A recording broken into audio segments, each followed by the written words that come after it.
Well, we're right here at the Garden Tomb in Israel. This is where we started digging with my father, Ron Wyatt. When we first came here, it was full of garbage and trash and broken glass, dead animals.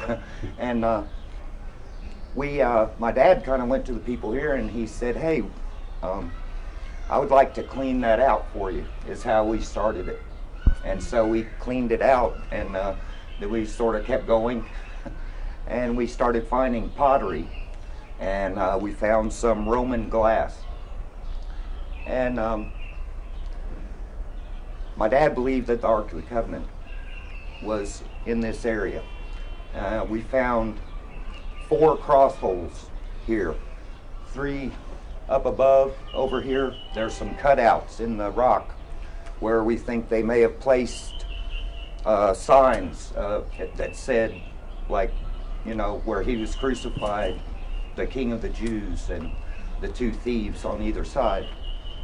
And then as we dug down, there was a big rock, a huge rock in the cave. And we climbed over it every day. And we started getting really sore knees and bruised up from it. And so one day I tried to move it, and it moved a little bit, and so I brushed it off. We always took turns. One guy would carry the buckets of rocks up and hand it to the guy on top. And so I was inside that time, and Dad was down further digging. And I brushed the dirt off, and there was a big plug in the rock. And you could tell it was stuck there. There was a crack all around it. We knew something was in it. And so I yelled at my dad to come up and take a look. And he did, and we pried up this rock, this plug out of the rock. And inside there was a Roman coin from Tiberius's time, which is the time of Christ. And which was very, very exciting to us. When we did that, that was our last day on the dig that time, when we were going to fly home the very next day. And so we prayed about it, what we should do. Should we just leave it there and let somebody else come in and maybe take it or whatever, or not? And so we prayed, and shortly after that, very shortly, we decided that if we could move it, that we'd flip it over exactly in its place and just put some dirt back on it and leave it there. And it stayed there until last year, sometime around September. There were other people here digging to see if they could find the Ark of the Covenant or the chamber that it's in. And somehow they hoisted it up with a bobcat with a strap, and they lifted it up, and they don't know what happened to it, at least the last I heard. The other 3 cross holes on the other side of this dig, we don't know if they're still there or if they're torn up now also.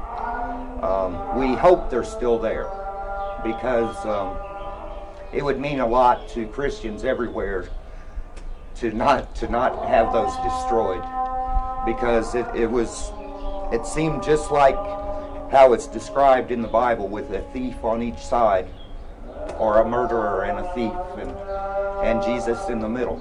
And we're pretty much convinced this is the place where Christ was crucified, and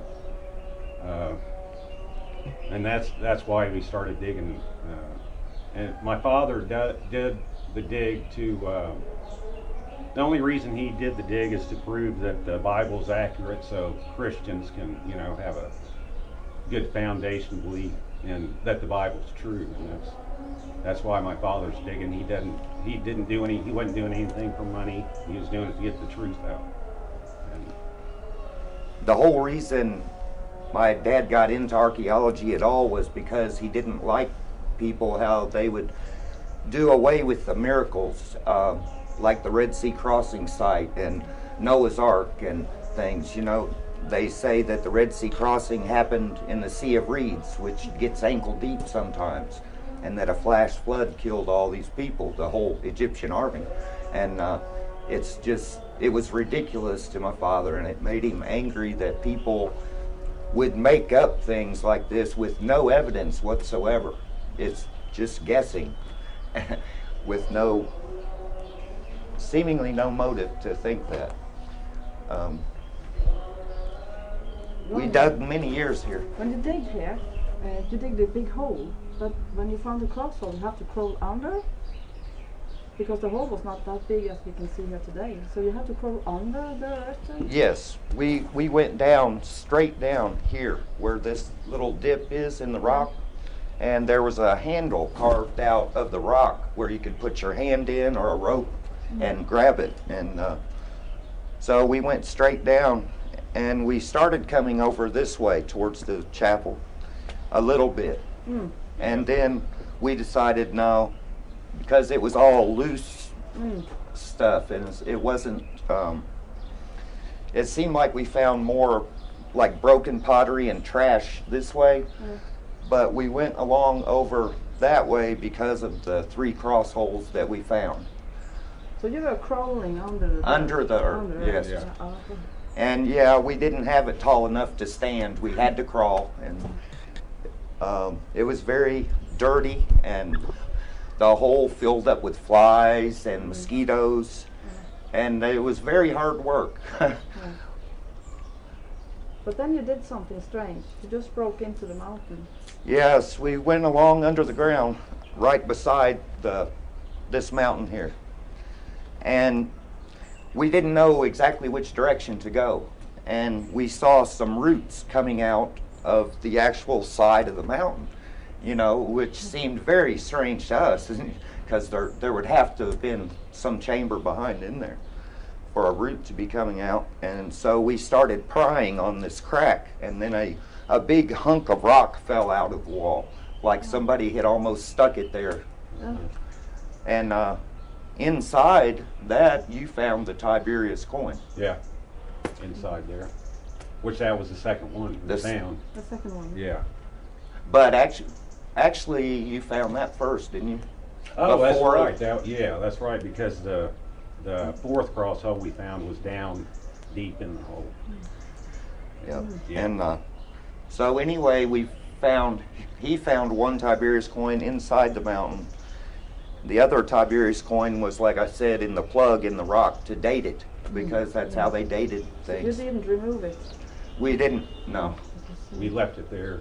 We did things carefully, you know, and made it neat and everything. And when we come back this year, we just look down in the hole, and it's nothing like it used to be. Like my brother said, they got a bobcat in here, and kind of, well, they tore up the They cross just hole dozed up unknowingly. all the dirt. So it's destroyed for what you have We saw. think they pulled the one cross hole up, and it got thrown We away. know they pulled it up, and You saw it, but you were here the first year? yes. It started here? Yeah. Yeah, it was like September 2005, Yeah. I believe. I was here digging with 2 archaeological groups that had to join together to do the dig because of the Israeli Antiquities Department. They just got tired of both of them arguing about it and said, you get together and do it.